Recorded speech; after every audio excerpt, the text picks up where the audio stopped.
오늘 저에게 주신 말씀은 신명기 19장 14절에서 21절의 말씀입니다. 신명기 19장 14절에서 21절의 말씀입니다. 저와 여러분들이 합독하여서 함께 말씀을 읽어보도록 하겠습니다. 내 하나님 여호와께서 내게 주어 차지하게 하신 땅, 곧 내 소유가 된 기업의 땅에서 조상이 정한 내 이웃의 경계표를 옮기지 말지니라. 사람의 모든 악에 관하여 또한 모든 죄에 관하여는 한 증인으로만 정할 것이 아니요 두 증인의 입으로나 또는 세 증인의 입으로 그 사건을 확정할 것이며, 만일 위증한 자가 있어 어떤 사람이 악을 행하였다고 말하면 그 논쟁하는 쌍방이 같이 하나님 앞에 나아가 그 당시의 제사장과 재판장 앞에 설 것이요, 재판장은 자세히 조사하여 그 증인이 거짓 증거하여 그 형제를 거짓으로 모함한 것이 판명되면 그가 그의 형제에게 행하려고 꾀한 그대로 그에게 행하여 너희 중에 악을 제하라. 그리하면 그 남은 자들이 듣고 두려워하여 다시는 그런 악을 너희 중에서 행하지 아니하리라. 내 눈이 긍휼히 여기지 말라. 생명에는 생명으로, 눈에는 눈으로, 이에는 이로, 손에는 손으로, 발에는 발이리. 아멘. 네, 오늘 본문에서는요, 그 경계표 이동 금지 명령과 증인 제도에 관한 그 교례를 주고 계십니다.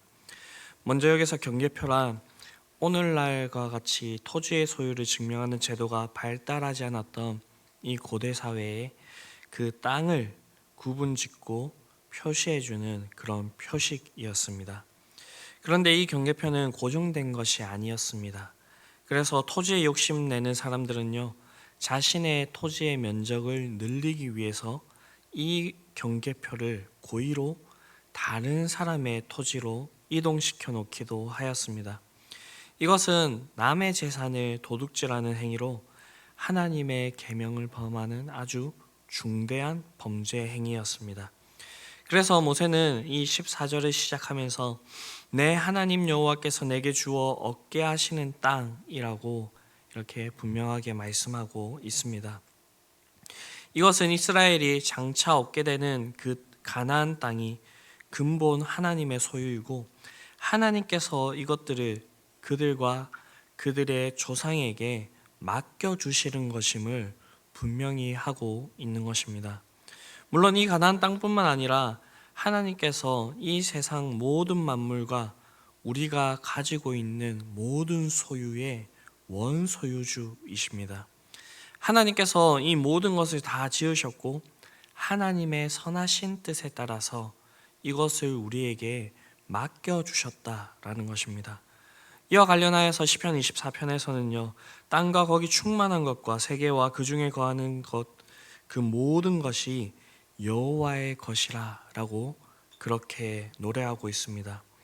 결국 우리가 가지고 있는 것들이요, 우리가 수고하여서 노력해서 얻는 것 같지만 실상은 하나님께서 자신의 선하신 뜻에 따라서 그것을 우리에게 허락해 주시는 것이라는 것입니다.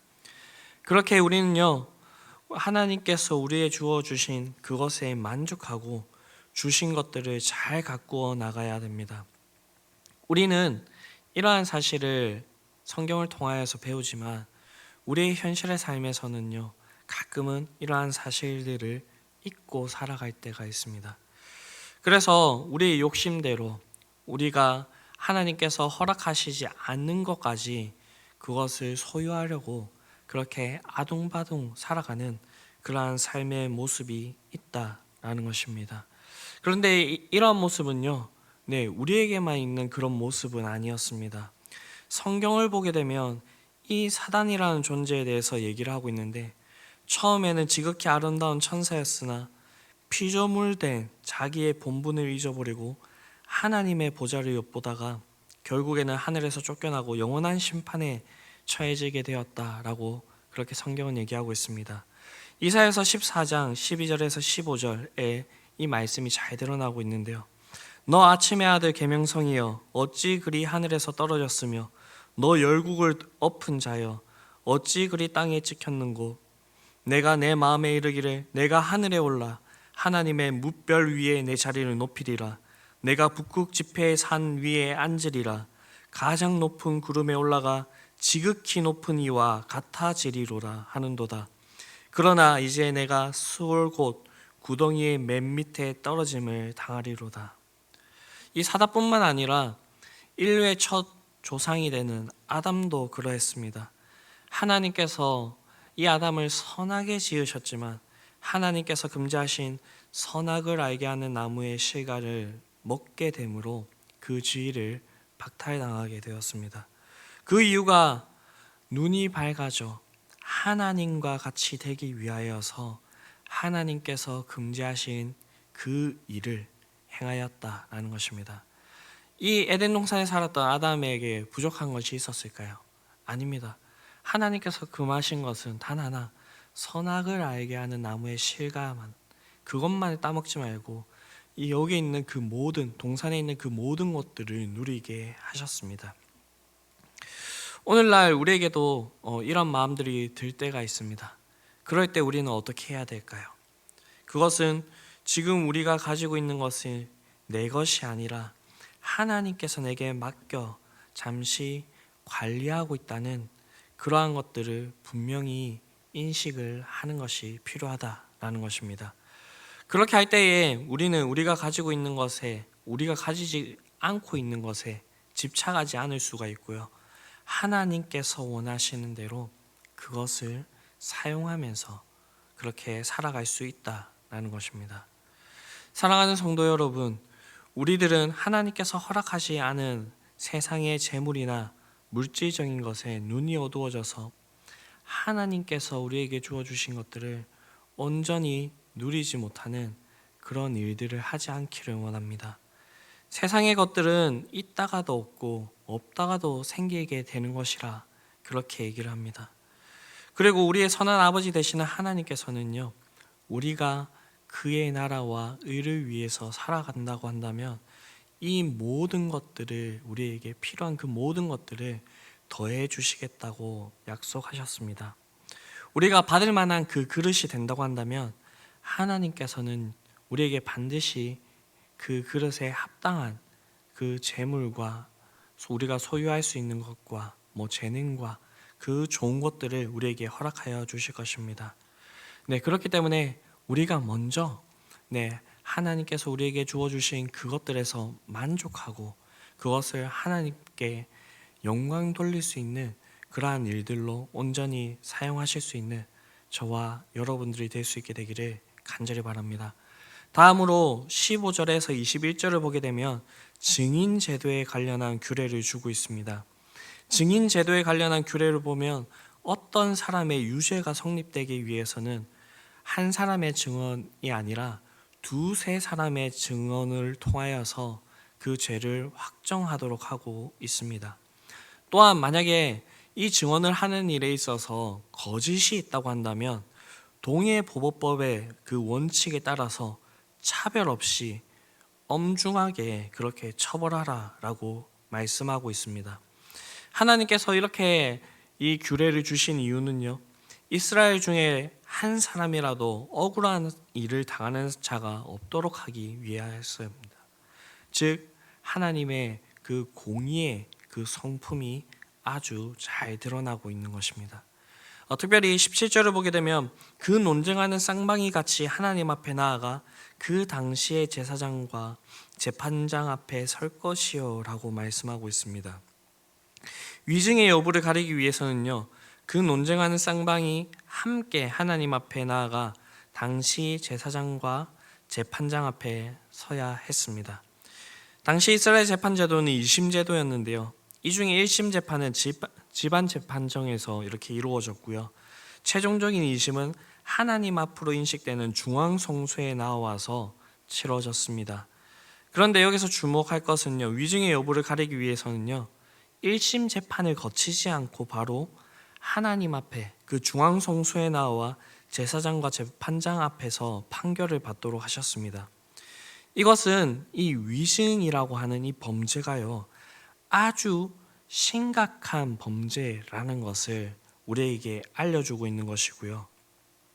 모든 것을 아시는 하나님 앞에 나와서 이 일들을 공정하게 처리하도록 하셨습니다. 여기서 하나님 앞에서는 어떤 은밀한 것이나 거짓된 것도 다 드러나게 된다는 그 의미를 담고 있는 것입니다. 우리는 하나님 눈을 피할 수가 없습니다. 성경은 분명히 우리에게 말씀하고 있습니다. 하나님이 모든 사람의 그 은밀한 중에 행한 일들을 선악간에 심판하실 것이라 라고 분명하게 말씀하고 있습니다.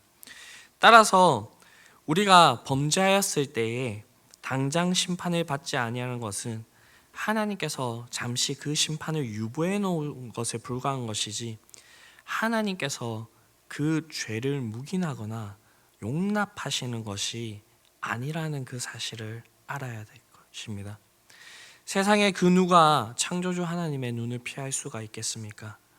하나님은 때가 되시면 그들이 별 사이에 깃들어 숨는다고 할지라도 끌어내리시고 공의의 심판을 행하실 것입니다. 우리는 하나님 눈에서 벗어날 수 없는 그러한 존재입니다. 어릴 때에 제가 어머니께서 저금해 놓은 그 저금통에서 돈을 이렇게 빼간 적이 있었습니다. 들키지 않기 위하여서 가위를 이용하여서, 얇은 가위를 이용하여서 동전을 이렇게 자르면 동전이 잘리지 않고 이렇게 가위 사이에 끼거든요.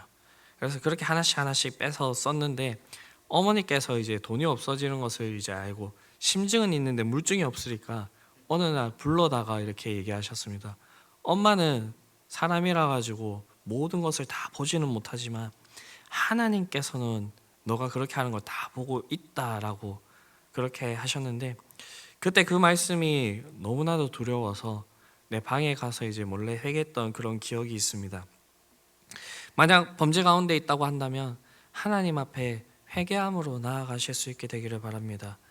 하나님께서는 죄를 미워하시지만 죄인은 긍휼히 여기시고 하나님께서 사랑하시기 때문에 그 죄를 멀리하고 하나님께 가까이 온다고 한다면 하나님께서는 그 죄 가운데서 우리들을 건져 주실 것입니다.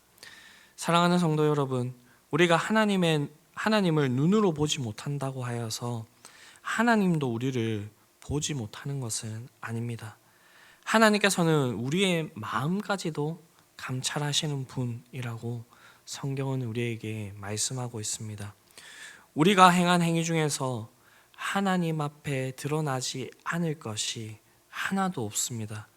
그렇기 때문에 우리는 우리의 행동을 조심해야 되며, 다른 사람들이 보지 않는다고 하여서 그 은밀한 죄를 범하거나 다른 사람들을 해하기 위하여서 거짓을 말해서는 안 된다라고 오늘 본문이 우리에게 분명히 알려주고 있습니다. 우리는 이러한 죄들을 멀리하고요, 그리고 하나님께서 우리에게 주어주신 것에 만족하며 항상 하나님 앞에 정직을 행하고 죄로부터 그렇게 멀리 떨어져 하나님을 위한 그러한 삶들을 살아가도록 해야 될 것입니다. 그렇게 할 때에 하나님께서 우리에게 약속하신 그 복들이 우리에게 임하게 될 것이고요, 그 복들이 우리를 차고 넘치게 흘러넘쳐서 우리 주변에 있는 자들에게도 그 복들이 흘러가게 될 것입니다. 이러한 일들이 우리의 삶 속에 풍성이 있게 되기를 간절히 바랍니다. 기도하시겠습니다. 천지의 대주제요, 모든 만물을 운행하시고 감찰하시는 아버지 하나님, 오늘 하루를 우리에게 선물해 주시고 새벽을 깨울 힘을 허락해 주심에 감사를 드립니다. 하나님, 또한 우리가 하나님 앞에 나와 하루를 시작하게 하여 주심에 감사를 드립니다. 우리가 주님께 차고 넘치는 은혜를 받았지만 우리는 우리가 받은 것들을 보지 못하고 누리지 못하고 우리가 가지지 못한 것들을 보며 그렇게 그것을 가지기 위해서 아등바등 살아가지는 않는지요. 이웃을 사랑하라고 하였는데 이웃에 대하여서 시기 질투하고 그 이웃을 해하기 위하여서 그렇게 악한 마음들을 우리가 품지는 않았는지요. 우리들을 되돌아봅니다. 주님, 우리가 하나님의 선하신 뜻에 따라서 살아가며 하나님께 온전히 영광 돌리기를 원합니다. 주님께 받은 그 은혜들을 세어보게 하여 주시고 주님께서 우리에게 주신 것들을 온전히 우리가 바라보게 하여 주셔서 우리가 그 안에서 만족하고 자족하고 하나님을 위해서 그렇게 살아갈 수 있도록 우리를 붙들어 주시고 함께 하여 주시옵소서.